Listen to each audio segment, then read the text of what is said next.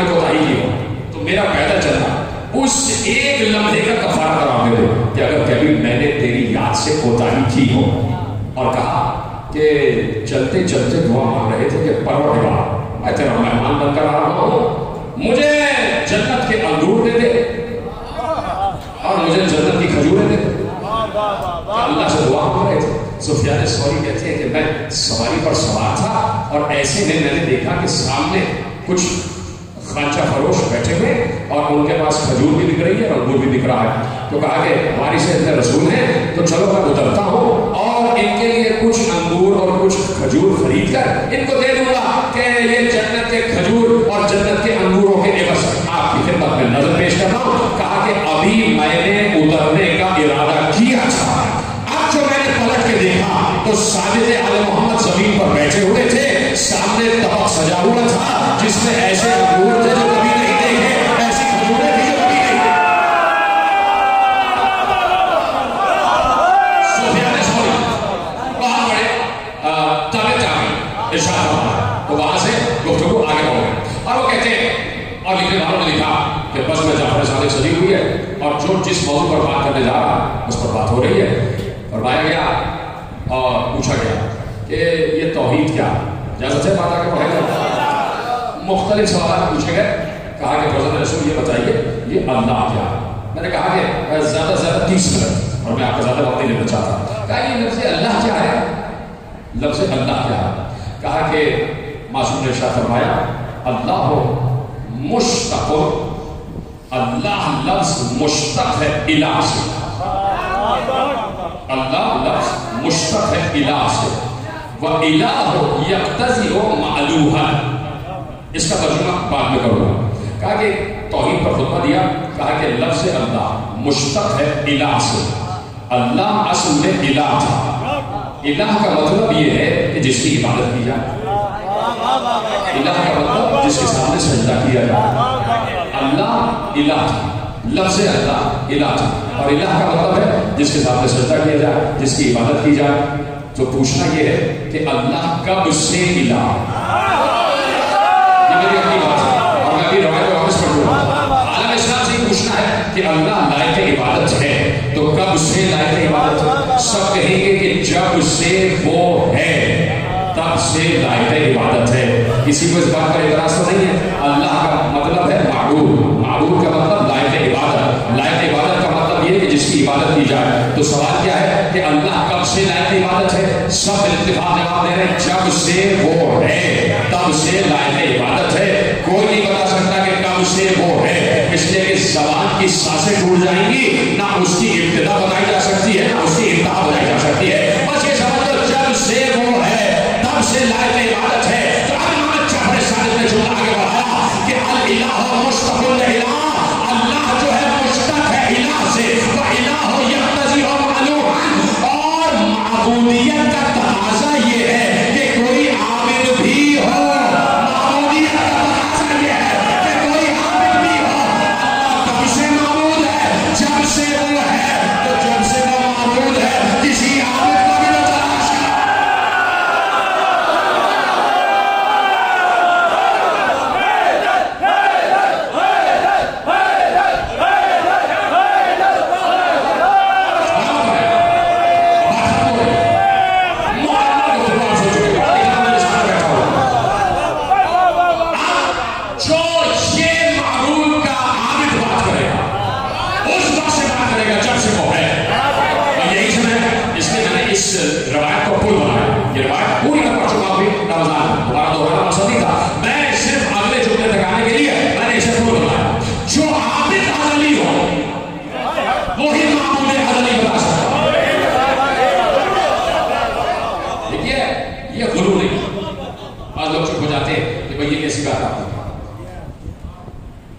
بھی نہ تلاش کر.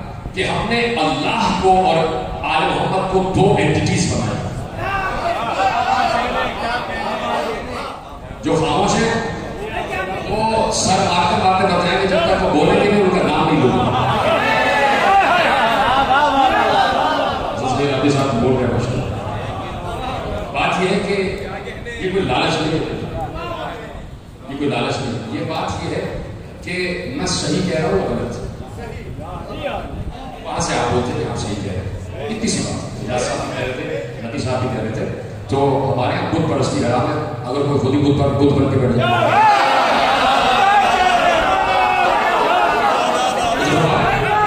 یہاں بیٹھے تھے, کسی شخص کو نہیں کہہ رہا ہوں, میں کہہ رہا ہوں کہ جہاں لوگ بت بنے ہوئے نمازیں بھی پڑھ رہے تھے اور آج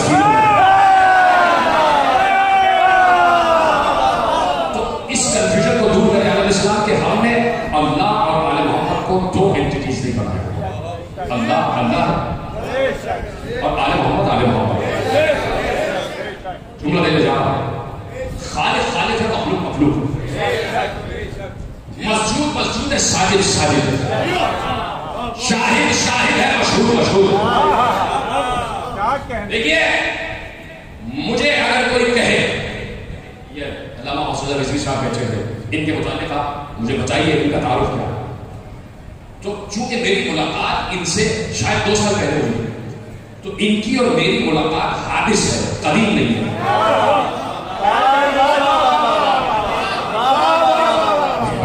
میرے والد کے اشارے سے بات کرنے سے میری والدہ اور والد کے, تو میرے والد صدر الافاضل تھے. صدر الافاضل منشی پرشید اگر فاضل, اور میں نے ان سے انگریزی اردو کے علاوہ کم از کم 5 زبانیں ایسی سنی کہ جس پہ وہ عبور رکھتے تھے. تو یہ جو حادث اور قدیم حدوث و قدم کی بحث ہے, یہ میں نے بچپن میں اپنے والد سے سنی تھی. یہ مدرسے میں نے بعد میں پڑھا. دور گزر گیا کہ جب بچپن ہی میں یہ پڑھایا جاتا ہے. آج کتنے لوگ بیٹھے ہیں کہ جن کے بچوں کو 10 سے 11 سال کی عمر میں یہ معلوم ہو کہ حادث کسے کہتے ہیں اور قدیم کسے کہتے ہیں. نہیں پرواہ, کیونکہ مجالس بہت آپ کے لیے غنیمت ہے. اس لیے کہ وقت نہیں مل رہا ہے تربیت کا, وقت نہیں مل رہا ہے تربیت کا. صبح آپ جب آفس چلے جاتے ہیں بچہ اسکول چلا جاتا, آپ جب آفس سے واپس آتے ہیں بچہ سو چکا ہوگا, اس کے بعد نہ معلوم کہاں جا رہا ہے کیا ہو رہا ہے کچھ نہیں پتا. صرف اگر کوئی پریشانی ہے تو یہ ہے کہ بچے کی تربیت کیسے کی جائے, وقت نہیں مل رہا. تو غنیمت ہے کہ مجلس سے 24 گھنٹے میں اگر پریشانی ہے کہ بچے کی تربیت کا وقت نہیں مل رہا, تو کہیں سن لو کہ حسین آئے ہوئے ہیں, بچے کا ہاتھ پکڑو اور لے کے آؤ. یہ ہے سب سے بڑا تربیت. مجلس بڑی لگے گا اور کل کی تقریر سے متصل ہو گیا. تو کہیں اینٹیز نہیں. اگر کوئی کسی کو کہے کہ بتاؤ اس کا تعارف کیا ہے, تو جب تک وہ اس کی ابتدا سے نہیں بتائے گا تب تک اس کا مکمل تعارف کیسے کرے. اب اگر کسی نے پوچھ لیا کہ اللہ ازلی ہے تو کیسے, تو کوئی اس کے ازل ہی کو نہ جانتا ہو تو سمجھائے گا کیسے. اب یہیں پر حد فاصل قائم ہو جاتی ہے, چونکہ آپ چھپ ہوئے تو دوسرے نے کہا پریشان نہیں ہو رہے آپ, یہیں پر حد فاصل قائم ہو جاتی ہے. خدا حکیم صاحب کو بھی اس سے عطا فرمائے. حد فاصل یہ قائم ہو جاتی ہے کہ اب یہیں سے فیصلہ کرنا. فیصلہ کیا کرنا, دیکھیے قرآن میں ایک آیت ہے اور پیغمبر نے ایک حدیث ارشاد فرما دی, اور جب آپ مردے کو قبر میں اتارتے ہیں صرف 2 منٹ رکو اور اس کے بعد واپس اپنی گفتگو کی طرف آ جاؤ. مردے کو جب قبر میں اتارا جاتا ہے تو ایک حق کی فہرست دلوائی جاتی ہے. یہ حق ہے, یہ حق ہے, یہ حق ہے, یہ حق ہے. قبر حق ہے, ملک تقدیر کا سوال حق ہے, حشر حق ہے, میزان حق ہے, جنت حق ہے, جہنم حق ہے, فرشتے حق ہے, تطائر کتب جتنی کتب ہے وہ سب حق ہے, وہی حق ہے, یہ سب حق ہے نا, حق کی فہرست ہے. تو پوری حق کی فہرست دلوائی جاتی ہے, زمین سے لے کے آسمان تک, آسمان سے لے کے کعبہ حسین تک, اور جہاں تک مشرقین و مغربین پھیلے ہوئے سب کا سب حق ہے. جب کہہ دیا کہ زمین بھی حق ہے, آسمان بھی حق ہے, سورج بھی حق ہے, چاند بھی حق ہے, ستارے بھی حق ہے, انبیاء بھی حق ہے, رسول بھی حق ہے, اوصیاء بھی حق ہے, اولو العزم بھی حق ہے, جن بھی حق ہے, انسان بھی حق ہے, جنت بھی حق ہے, جہنم بھی حق ہے, عرش بھی حق ہے, کرسی بھی حق ہے, لوح بھی حق ہے, قلم بھی حق ہے, حسین کا سب حق ہے نا. لیکن حق کی پہلے سے روکی نہیں. ایک بات قرآن نے کہا اگر رسول حق کو مصطفیٰ بھی حق ہے. جب یہ ساری فہرست گنوانی تو مصطفیٰ نے کہا الحق مع علی و علی سنی الحق مع علی وعلی الحق, علی کے ساتھ ہے, علی حق کے ساتھ. تو یہ بات سمجھ میں آ گئی, بات سمجھ میں آ گئی.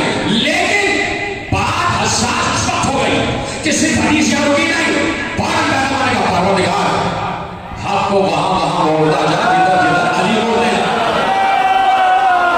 آپ نے داد دے دی مشہور معروف حدیث ہے, بکر سے افسوس ہے, آپ نے آج آگے داد دے دی کہ یہاں کوئی ایسی بات نہیں آ رہی کہ حق کو وہاں موڑتا جا جدھر جدھر علی موڑتے جائے. کوئی خطرناک بات نہیں ہے, کوئی حساس بات نہیں ہے. لیکن بات یہ ہے کہ قرآن میں سورہ حج میں اللہ نے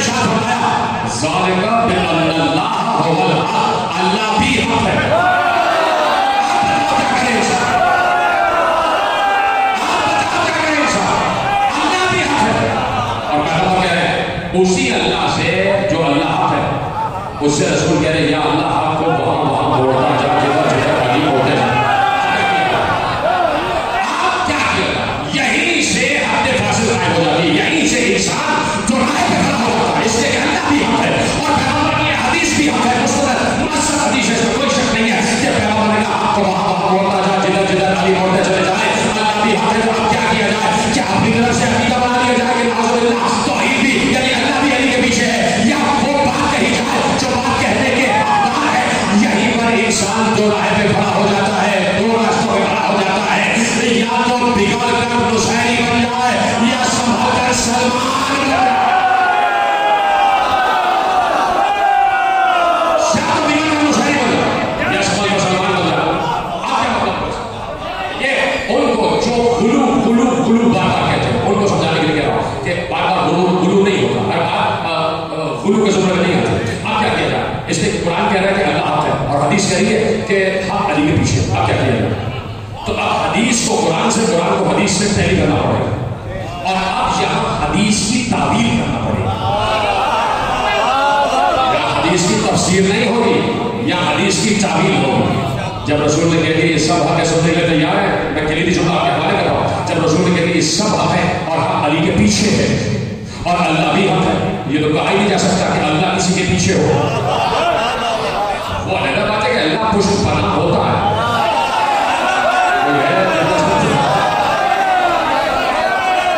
اللہ پشت پناہ ہے، کسی کو فالو کرے، کسی کی اتباع کرے، کسی کی اطاعت کرے، یہ اللہ نہیں ہے. تو اب کیا کیا جائے؟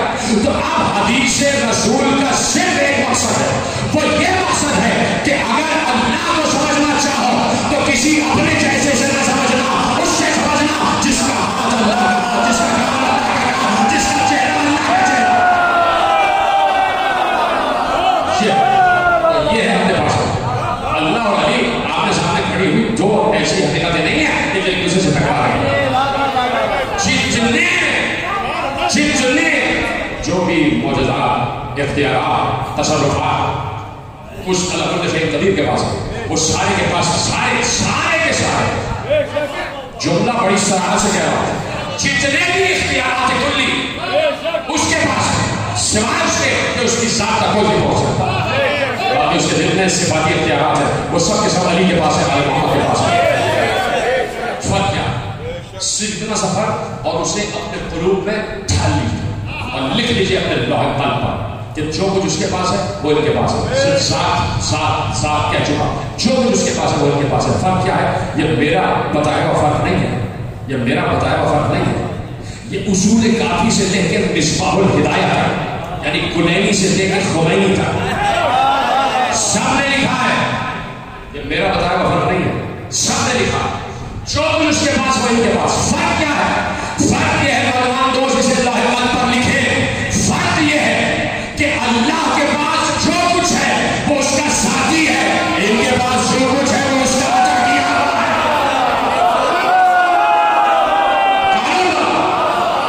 نظریہ بناؤ دیا اب اس معبود حقیقی کی حقیقت تک وہ پہنچ سکے کہ جو اس کے عدل کو جانتا، جو اس کے عدل کو جانتا. علم توحید پر بات ہو رہی ہے اور یہ آئے ہیں اسے ثابت کرنے کے لیے، اسے ثابت کرنے کے لیے. اس والے نے پوچھا یہ بتائیے جابر بن حیان بھیا، میں نے دیکھی یونیورسٹیز 1200 سال پرانی یونیورسٹی، جا کے دیکھیے لنکن یونیورسٹی آکسفورڈ میں، آپ جا کے دیکھیے آکسفورڈ میں 1250 سال پرانی یونیورسٹی آج تک ایکٹیو ہے. شرم آنی چاہیے مسلمانوں کو. وہ یونیورسٹیز بنی تھی جامع جعفر صادق کی بازگشت سننے کے بعد. اللہ بنی کہتے تھے یا وہ ممبر پہ بیٹھے تھے ذاکر کی بات پر یقین نہیں. جعفر صادق علم نالج سائنس فلسفہ حکمت کی باتیں کر رہے تھے. انہوں نے کہا ہمارے پاس بھی ایسی یونیورسٹی ہونی چاہیے اور چونکہ اس سے متاثر ہوگا. یہ جامع جعفر صادق کے مقابلے میں نہیں بنائی گئی، جو چیزیں ان کے مقابلے پہ آئی ہیں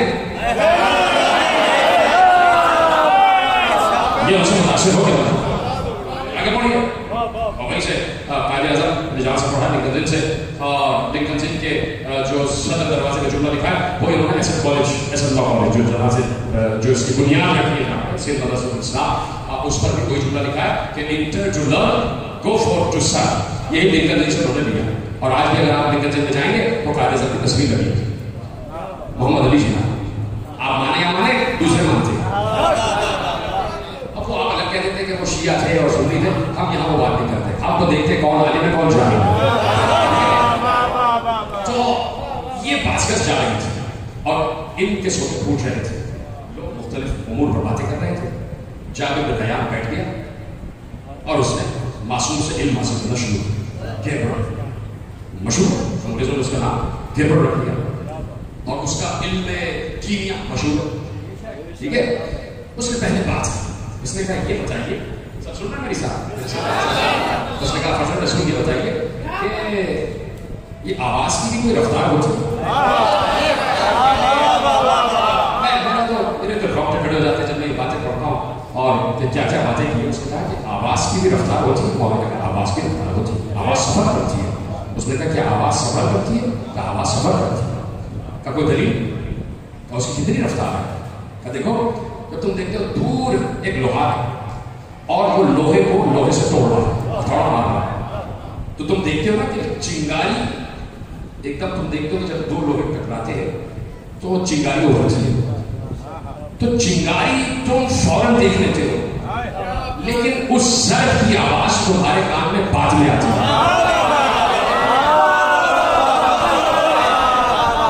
ویسی آواز بھی سفر کرتی ہے اور روشنی آواز سے تیز سفر کرتی ہے. آواز کی رفتار روشنی کی رفتار سے کم.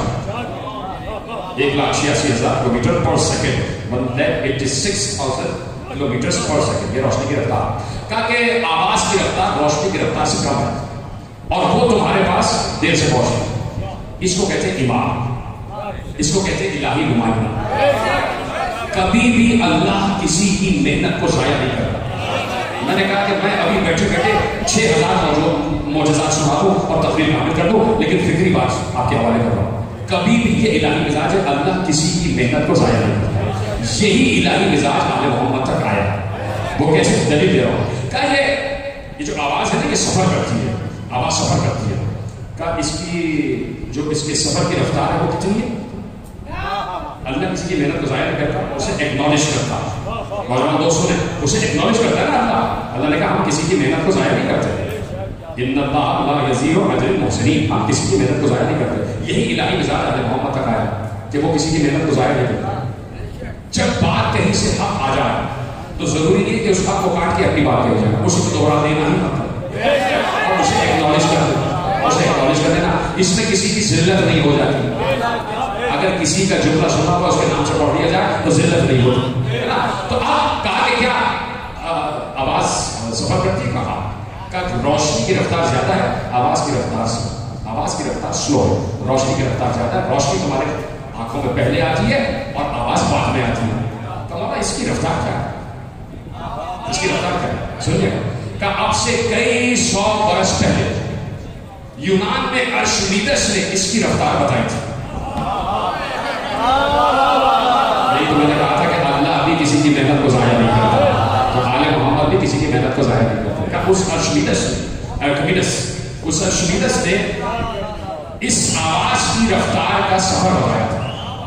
کہا کہ اس نے کیا بتایا تھا؟ کہا اس نے بتایا تھا کہ اگر 400 گز سے اوپر کہیں ضرب ماری جا رہی ہے 400 گز کے اوپر کہیں ضرب ماری جا رہی ہے تو اس ضرب کی آواز اس ضرب سے ابھرنے والی روشنی تو ودن مائکرو سیکنڈ پہنچ جائے گی. میں نے استعمال کیا کہ سیکنڈ سے بھی کم لمحے میں پہنچ جائے گی. لیکن اس کی آواز جو 400 گز کے فاصلے پر لوہے میں لوہے ضرب ماری جا رہی ہے اس کی آواز 8 سیکنڈ بعد آئے گی. اور مولانا نے کہا یہی بات صحیح ہے. اختیار اتنا ہے. کاش کہ میری بات سمجھ لیں اگر صاحبان معرفت ہے. اختیار جعفر صادق کا اتنا ہے کہ اس کے فلسفے کو رد کرنے کے لیے اگر کن کہہ دے تو وہ آواز جو 8 سیکنڈ میں آ رہی وہ 6 سیکنڈ میں بھی آ سکتی ہے.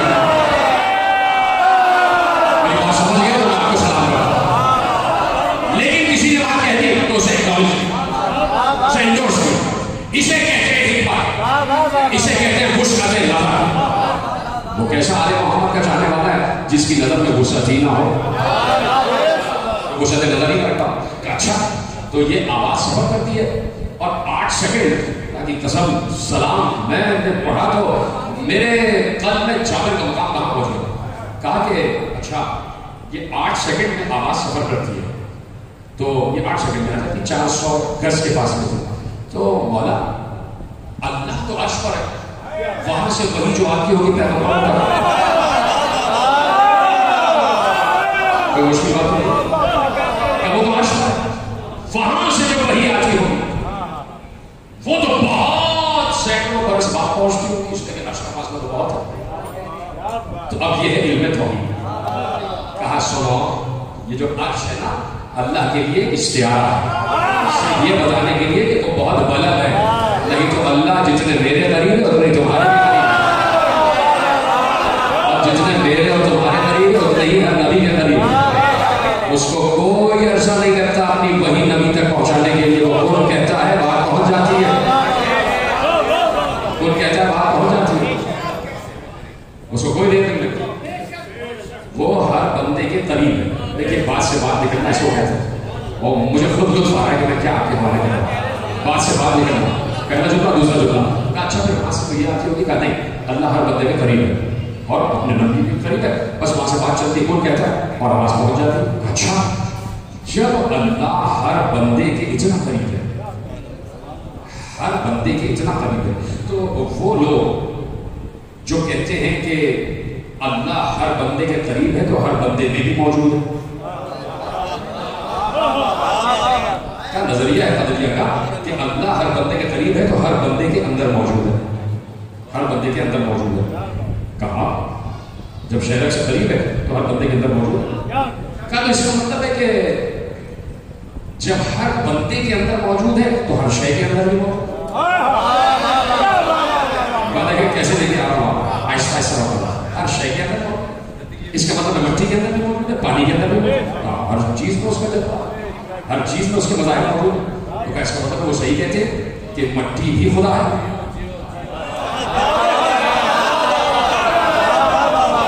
نوجوان دوستوں کا شکر گزار کرنے کے لیے وہ صحیح کہتے ہیں کہ مٹی بھی خدا اور انسان بھی خدا, اس لیے کہ اس کے اندر خدا موجود ہے. تاکہ قسم سوائے جعفر صادق کے سوائے وارث علم رسول اور کے کوئی جواب نہیں دے سکتا. کہا کہ مٹی خدا موجود ہے, انسان کے اندر خدا موجود ہے, تو انسان خدا, مٹی بھی خدا, اس لیے کہ انسان مٹی ہی سے بنا تو انسان خدا ہے, اس لیے کہ اس کے اندر موجود.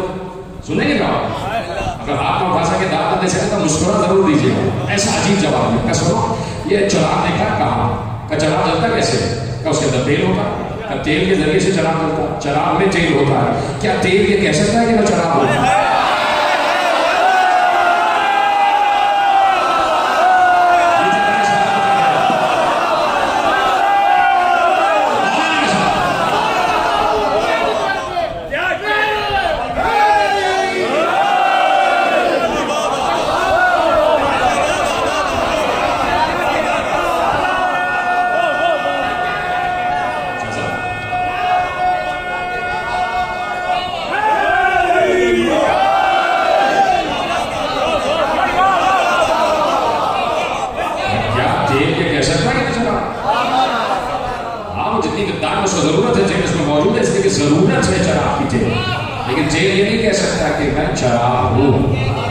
اسی طرح کوئی نہ کوئی صفت بندے میں الہی موجود ہوتی ہے, وہ یہ نہیں کہہ سکتا کہ میں ہی الہ ہوں. اور معصوم نے کہا کہ اگر بندہ ہی الہ ہے, بندہ ہی خدا ہے, تو ہر بندہ بارش کیوں نہیں برسا رہا, ہر بندہ پھل کیوں نہیں کر رہا, غلہ کیوں نہیں اگا رہا؟ اگر سبھی خدا ہے تو ہر بندہ یہ کام کیوں نہیں کر رہا؟ تاکہ اس کے مظاہر موجود ہیں.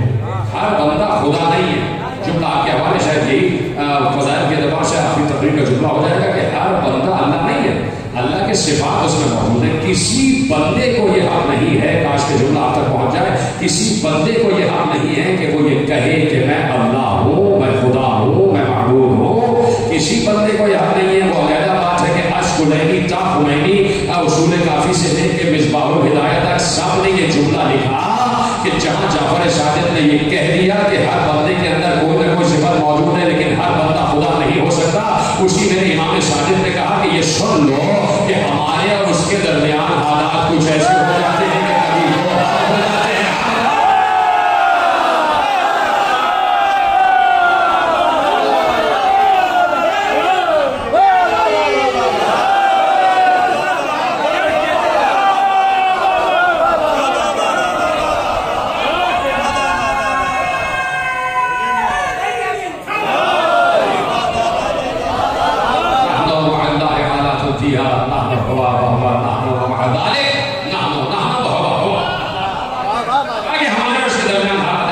کہ کبھی ہم وہ ہو جاتے ہیں کبھی وہ ہم ہو جاتے ہیں، اس کے باوجود وہ ہے ہم ہے، معبود ہے ہم عابد ہے، خالق ہے ہم مخلوق ہے، شاہد ہے ہم مشہود ہے ہم شاہد ہیں. اور جو فرما ہے آگے بڑھا رہا ہوں، ایک منٹ آپ کو لینا چاہتا ہوں اس لیے کہ میرے ذہن میں بات آ جاتی ہے اور وہ اگر رک جائے گی تو مجھے افسوس ہوگا کہ میں یہ کہہ کیوں نہ سکا. سوال کیا بات ہو گئی، چونکہ میں نے بات کی نا مختلف شعبوں میں، مجھے ایک روایت اور یاد آ گئی کہ اس نے بات کی علم افلاک، ایسٹرونومی، یہ جو علم ستارہ سے، اس نے کہا کہ یہ ہر چیز اس کو خلا میں باقی رہنے کے لیے کسی سہارے کی ضرورت ہے. تو یہ جو میں دیکھتا ہوں جتنے سیارے ہیں کسی سہارے کے بغیر ہیں، یہ کیسے؟ دیکھیے یہ بھی آپ نے بھی پڑھا، میں نے پڑھا، ایک ہوتی ہے سینٹریپیٹل فورس اور ایک ہوتی ہے سینٹریفیوگل فورس، یعنی ایک ہوتی ہے قوت جاذبہ اور ایک ہوتی ہے قوت دافع. میری اشارے سمجھ گئے نا؟ ایک فورس ہوتی ہے جو کشش کرتی ہے اور ایک فورس ہوتی ہے جو پھینکتی ہے. سینٹریفیوگل اور سینٹریپیٹل فورس، یہ پورا سائنس اور آپ جانتے ہیں. اب اس کو یاد رکھیے، قوت دافع، قوت جاذبہ، ایک چیز کشش کر رہی ہے ایک چیز پھینک رہی ہے، یہ دونوں فورسز ہیں. یہ پورا آپ نے فلسفہ پڑھا ہوا ہے. تو کہا کہ یہ ستارے جو ہیں یہ گرتے کیوں نہیں؟ یہ بڑے سارے ایسے سینکڑوں کروڑوں اربوں کھربوں ستارے سیارے اسی طرح ہم دیکھ رہے ہیں. کہا کہ یہ صرف معصوم نہیں کہہ سکتے. کہا کہ تم نے کبھی وہ اپنے بچوں کو کھیلتے ہوئے دیکھا ہوگا کہ بہت بڑے کپڑے میں پتھر ڈال دیتے تھے. کیا تم نے کبھی کپڑے میں پتھر باندھ کے گھمایا؟ کہاں گھمایا؟ کیا کبھی گھماتے گھماتے روکا؟ ایسا کیا کبھی؟ کہ جب گھماتے گھماتے روکو گے نا پتھر نیچے گر جائے گا، جب تک گھماتے رہو گے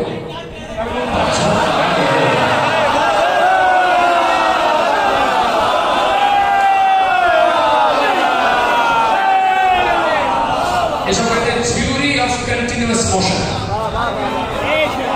یہ سب اپنے matric board, theory of continuous motion. انہوں نے کہا یہ پوری کائنات حرکت کر رہی ہے. یہ جو ذرات زمین ہے نا، یہ تو آج بات ہو رہی ہے، یا آج سے 200 سال 250 سال 400 سال پہلے بات ہوئی. جو ذرات زمین تم پتھر دیکھ رہے ہو جامد ہے نا، ان کے اندر بھی حرکت ہے اور جس زمین پہ تم بیٹھو یہ بھی حرکت کر رہی ہے. کہا کہ یہ ستارے اس لیے نہیں گرتے کہ یہ گھوم رہے ہیں، جس دن انہوں نے گھومنا چھوڑ دیا یہ گر جائے.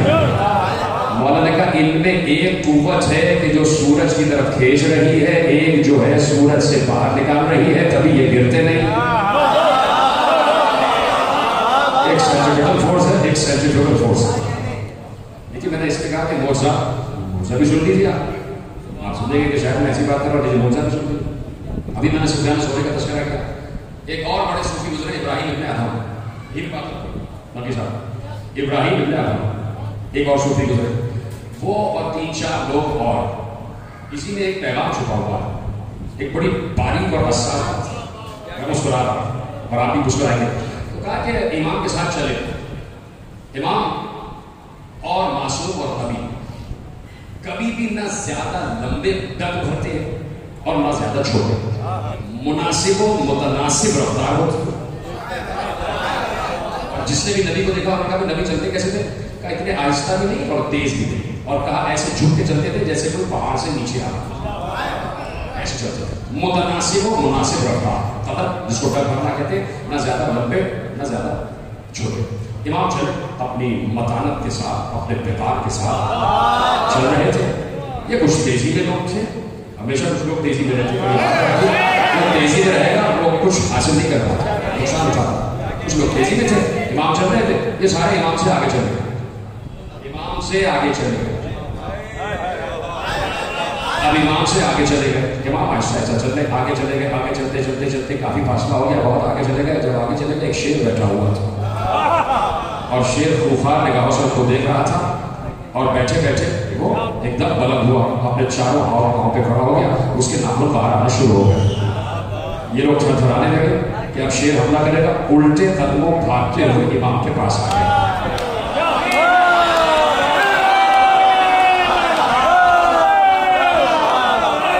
امام نے مسکرا کے کہا کیا ہوا؟ آگے کیوں نہیں گئے؟ ہاں شیر بیٹھا ہوا. امام نے کہا چلو آگے بڑھے. جیسے امام کو دیکھا اس کے بڑھے ہوئے ناخن واپس گئے، چاروں ہاتھ پاؤں سمیٹ کے بیٹھ گیا. امام آگے بڑھے. امام نے اس کو کان سے پکڑ کے کہا ایک طرف ہو جاؤ.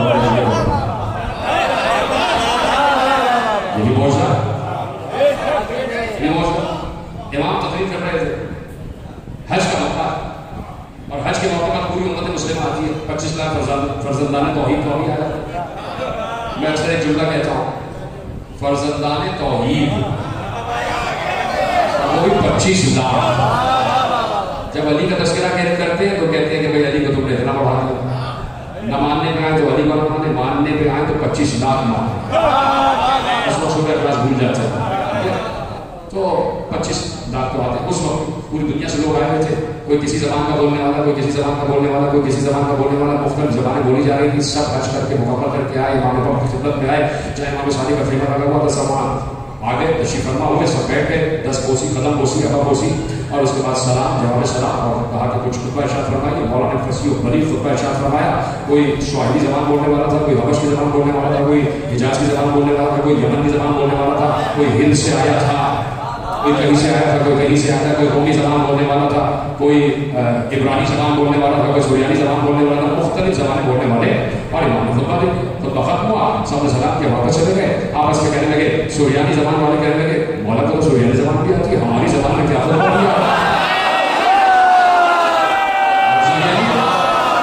سواحلی زبان, حبش کی زبان والے کہنے لگے کہ بھائی ہماری زبان میں خطبہ دیا, کیا خطبہ دیا ہے. جو فارس سے آئے تو انہوں نے کہا فارسی زبان بھی آتی ہے, کوئی ہند سے آئے تو انہوں نے کہا سنسکرت بھی آتی ہے, کوئی یمن سے آیا تھا کیا لہجہ یمنی میں بات کی ہے, کوئی حجاز سے آیا تھا کیا حجاز کے لہجے میں بات کی ہے. جب آپس میں بات کرنے لگے تو سب کے ایک دوسرے کے کان میں جملے پڑے.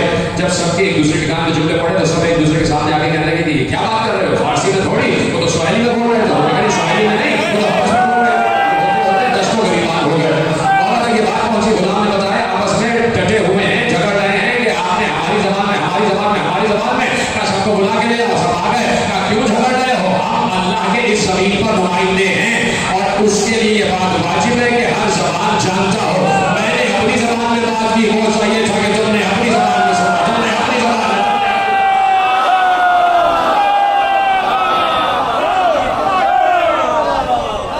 یہ بھی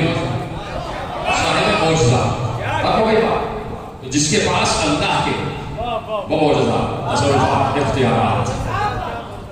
تو دیکھیے سب سے بڑا جو سب سے بڑا, اگر کسی کے پاس ہتھیار ہوتا, کسی کو وہ سمجھتا اپنے ذہن آپس میں شکست دے دوں گا, تو دیکھیے حاسد, مولا ہی کی حدیث ہے کہ حاسد کبھی کچھ حاصل نہیں کرتا. حاسد کو کبھی کچھ حاصل نہیں کرتا. کہہ دیا کہ ہم نے آل ابراہیم کو کتاب بھی دے دی, حکمت بھی دے دی, ملک عظیم بھی دے دی. اب یحسدون الناس علی ما آتاهم الله من فضل فقد آتینا آل ابراہیم الکتاب والحکمۃ وآتیناهم ملکا عظیما. کہہ دیا کہ ہم نے آل ابراہیم کو کتاب بھی دے دی, حکمت بھی دے دی, ملک عظیم بھی دے دی. اب تم کب تک حسد کرو, کیوں کہا ہے.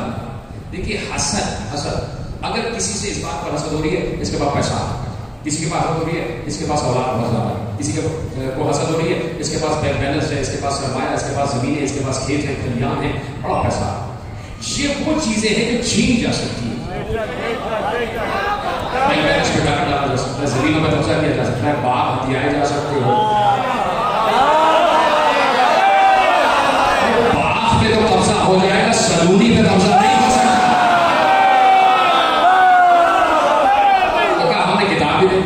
کتاب حسد سے حاصل نہیں ہوگی. ہم نے حکمت بھی دے دی, جہاں سے معاشرے پیدا ہو گئی. ہم نے حکمت بھی دے دی, حکمت حسد سے کوئی حاصل نہیں کر سکتا. آپ نے آل ابراہیم کو ملک عظیم بھی دے دیا, حسد سے تو ملک عظیم حاصل نہیں کر سکتے. ٹھیک ہے, تو اب حسد کرتے چلے جائیں, اور آل محمد سے صرف حسد ہی ہوا. ختم ہو گئی بات. اب یہ بس آپ کے حوالے کر رہا ہوں. امیر المومنین قبرستان سے گزر گئے اور اپنے چاہنے والے سے کہا, یہ دیکھا نا قبریں, کہ اگر یہ 100 قبریں ہیں, ان میں 75 وہ ہیں کہ وہ اس بات پر مرے کہ ان سے حسد کی گئی. حسد بذات خود ایک جادو ہے کہ جو محسوس تک پہنچتا ہے. دیکھو حسد نہ کرو, حاسد کچھ حاصل نہیں کرتا. تو آل محمد سے حسد نہیں ہوا. تو مجھے بتائیے کہ جعفر صادق کو زہر تو نہیں دیا, کیا زہر دینے والے کو صادق کہتے ہو یا کاذب کہتے ہو؟ زہر دینے والے نے صداقت تو نہیں چھین سکا, ان کا موضوع تو نہیں چھین سکا. آج جعفر ہی صادق ہے, اور جعفر صادق کے چاروں طرف جعفر صادق کو درود نے گھیرا ہوا ہے, اور منصور دوانہ نے کے پیچھے لعنت ہی لعنت. اب ہو گئی بات, اب ہو گئی بات. کتنی محنت کی ہے میرے مولا, بڑے بڑے مراحل, بنو عباس بنو امیہ میں جنگ چھڑ گئی تھی تو مولا نے بہت دین کی خدمت کی کل میں پوری تقریب کر چکا 4000 شاگرد اور اس کے بعد 400 کتابیں کوئی وقت میرے مولا نے ضائع نہیں کیا رات کو جاگ رہے ہیں جتنا حصہ عبادت الہی کا ہے وہ ادا کیا اور اس کے بعد پھر شاگرد آ جاتے اتنی محنت امت محمد تک علم پہنچانے کی محنت نہ غذا کا خیال کیا نہ پانی کا خیال کیا نہ دن نہ رات یہ علم پہنچ جائے یہ علم پہنچ جائے علم پہنچ جائے جو نہ صرف اس لیے کہہ رہا ہوں کہ بلایا گیا دربار سامنے محمد بن سلیمان ملعون بیٹھا ہوا ہے حاکم ہے گورنر ہے مدینہ کا اس کے سامنے 2 طبق رکھے ہوئے تھے ایک اس کے نزدیک اور ایک اس کے سامنے رکھا امام تشریف فرما کہا یہ بہترین انگور بھیجے گئے ہیں خلیفہ وقت بھیجو آپ تناول فرمائیں حجت کا تمام کیا جب 3 مرتبہ منع کیا یہاں سے کہا آپ ہمیں ہمیشہ آپ ہم لوگوں کو غلطی سمجھتے آپ نے کبھی ہماری بات نہیں حجت تمام ہو گئی میں ہاتھ سے انگور پیش کرتا ہوں لقائے کب کی منزل آ گئی حکمت الہیہ سامنے آئے ملاقات اس سے اولین منزل رکھتی ہے آئمہ کے لیے سب سے اولین منزل اس سے ملاقات ہے امام نے کھجور امام نے انگور اپنے ہاتھ میں لیے اور میرا دل کہتا ہے یہ کہہ کر تناول کیے ہوں گے آج میں سنت حسن مشتبہ پر سنت سید سجاد تناول کرنے جا رہا ہوں آپ نے سیدھے پہ ہاتھ بات مشہور رکھی ہے جملہ تقریب میں کہتا ہوں اس عاجز کی اس فقیر کی اس کامل کی کلیل کی یہ بات آپ یاد رکھیے گا کہ جو مسائل کے پہلے جملے پر آئے کہتے تھے وہ اپنی قبر کی پہلی رات روشن کرتے روشن اب آپ کی قبر میں اندھیرا نہیں ہوگا آپ فاطمہ کے چھٹے بیٹے پر بھی بیٹھے ہوئے فاطمہ کے چھٹے نام کی بھی بیٹھے ہوئے مسلمانوں سے عرض کرنا چاہتا ہوں کہ یہ مسلمانوں کے امام کا ہی امام ہے مسلمانوں کے امام کا استاد ہے یہ امام ابو حنیفہ اور ابو حنیفہ کے مزید 3 شاگرد تینوں کا استاد ہے ان تینوں کا امام امام جعفر صادق جاؤ بغداد میں دیکھنا امام ابو حنیفہ کی قبر پر آج بھی گنبد بھی ہے اور زری بھی ہے میں جملہ کہہ چکا ہوں مجھے تو میں کافی چاہتا ابو حنیفہ کی تو زری بھی موجود ہے قبر میں موجود ہے بخاری موجود ہے اور ابو حنیفہ کو جس نے مفتی بنایا جس نے عالم بنایا اس کی قبر کا نشان مٹا دیا اس کی قبر مٹا دی آج میرے چھٹے امام کی قبر بھی دھوپ میں ہے کہہ دیا ہوگا یہ کیسے ہو سکتا ہے کہ دادی کی قبر تو بے سایہ ہو جائے اور پوتے کی قبر بے سایہ کیسے رہ جائے ختم ہو گئی بات سننا جملہ آہستہ آہستہ آپ کو لے کے آ رہا ہوں ایک بار اٹھے آئے تھے اپنے قدموں سے چلتے ہوئے لڑکھڑا گئے تو ساتھ آئے ہوئے کچھ لوگوں نے شاگردوں نے سہارا دیا جملہ سن لینا جیسے باہر چلنے لگے تو لوگوں نے زمین پر خون کے نشان دیکھے زہر ایسا تھا کہ پنڈلیوں سے اور ایڑیوں سے خون بہ رہا تھا ایڑیاں پھٹ چکی تھی اور ساتھ ساتھ یہ ہاتھوں کی ہتھیلیاں کبھی موقع ہو تو سنیے گا کہ کیسے کیسے زہر بنائے تھے ان بنو بھائی اور بنو عباس میں زہر کتنے قسم کے بنائے تھے ہاتھوں سے بھی ہتھیلیوں سے بھی خون رس رہا تھا اور پاؤں کی ایڑیوں سے بھی خون رس رہا تھا اور میرا مولانا کھڑا تھا وہ جا رہا تھا شاگردوں نے سہارا دیا ایک بار کہا گھر کی طرف چلے کہا گھر جانے سے پہلے مجھے میرے نانا کے روزے جانے چاہیے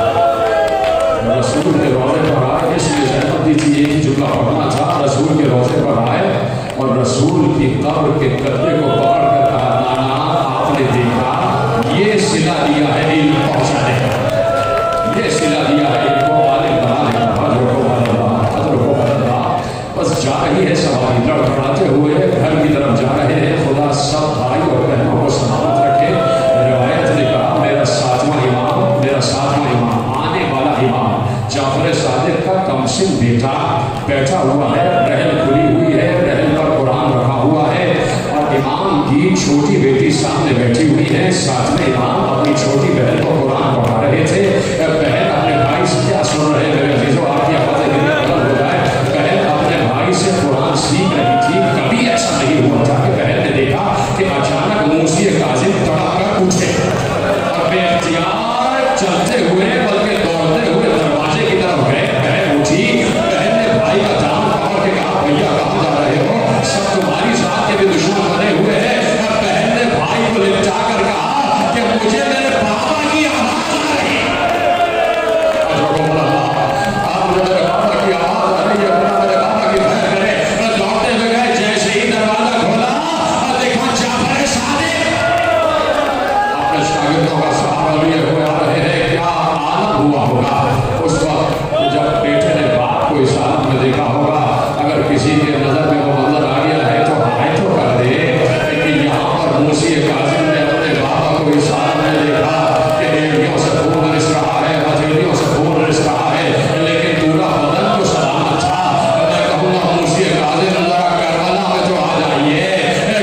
تکلیف ہو رہی ہو یا کسی کو بہت زیادہ مقصد ہو رہا لیکن مسائل سن لیجیے گا جملہ مجھے روایت یاد آ گئی مجلس ہو رہی ہے مسلسل مجلسیں ہوتی تھی جعفر صادق کے گھر میں مسلسل مجلسیں ہوتی تھی اور مسلسل پیغام الہی جاری ہوتا تھا حسن نے ایک مرتبہ یہ کام کروایا کہ دشمنوں کو بھیجا اور بھیجنے کے بعد گھر میں آگ لگ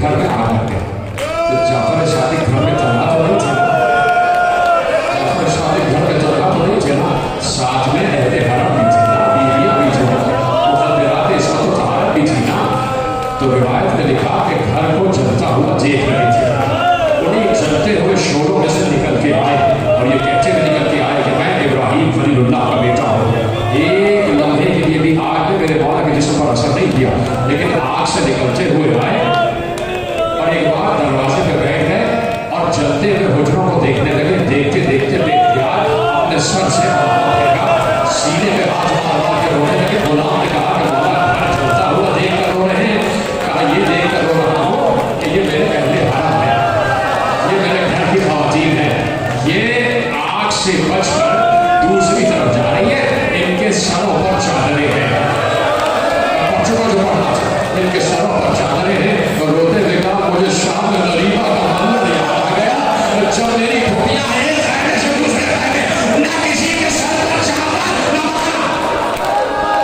جاتے جاتے کربلا کو یاد رکھو آپ کی آواز ایک غلط ہو رہا ہے جاتے جاتے کربلا کو یاد کیا گھر میں مجلس ہو رہی ہے مجلسیں ہو گئی ایک روایت اور سن لیجیے گا مجلس ہوئی ذاکر نے مرثیہ پڑھا جتنے لوگ بیٹھے یہ سب کے لیے پڑھو فردن سب سے کہتا ہوں آپ سب کے لیے جتنے لوگ بیٹھے تحفہ لے کے جائیں سب کے لیے کہتا ہوں جتنے رو رہے خصوصاً آپ کے لیے تحفہ دے رہا ہوں روایت مسائل ہو رہے میرا مولا صدر نشین شاہ نشین پہ میرا مولا تشریف فرمائے ذاکر مسائل پڑھا اتنا گریا ہوا کہ کان پڑی آواز سنائی نہیں رہی تھی اور نسبت ہو گئی دوسرے دن پھر مجلس ہوئی امام نے دیکھا ایک شخص سامنے بیٹھا ہوا اور سب قریب بلایا میرے قریب آ جا میرے سینے سے لگ جا وہ تھرتھرا گیا والا میں اور آپ کے سینے سے تو نے کل اتنا گریا کیا ایسا چیخ چیخ کے رویا ایسا سیدھا سر پیٹ کے رویا کہ جب مجلس ختم ہو گئی چھوٹی دیر کے لیے سونے کے لیے لیٹا تو میں نے رات کو اپنی دادی کو خواب میں دیکھا اور میری دادی نے کہا کہ اس نام کے عزادار کو میری طرف سے شکریہ اس عزادار کو میری طرف سے شکریہ جو ہوتا ہے اس کو شکریہ اور اس کی دعائیں آتی ہے فاطمہ زہرا کی طرف سے تو آپ گریا کرتے ہیں نا تو آج فاطمہ زہرا کو پرسہ دیتے چلے جاؤ کہ آپ کو آپ کے چھٹے بیٹے کا پرسہ ہے مسلسل مجلسیں ہوتی نہیں جملہ اس لیے دوہرا رہا ہوں کہ آپ جعفر صادق کا آخری لمحہ ہے کتنے دن گزر گئے اسی زہر کی کیفیت میں رہے یہاں تک کہ جب آخری شب آئی ہے آپ جو میں پڑھنے جا رہا ہوں آخری شب آئی ہے تو کیفیت اتنی بگڑی کہ کبھی لکھا یہ کہ کبھی میرا مولا بیٹھتا ہے کبھی دیکھتا ہے کبھی بیٹھتا ہے کبھی دیکھتا ہے اور ایک بار سارے بچوں کو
اللہ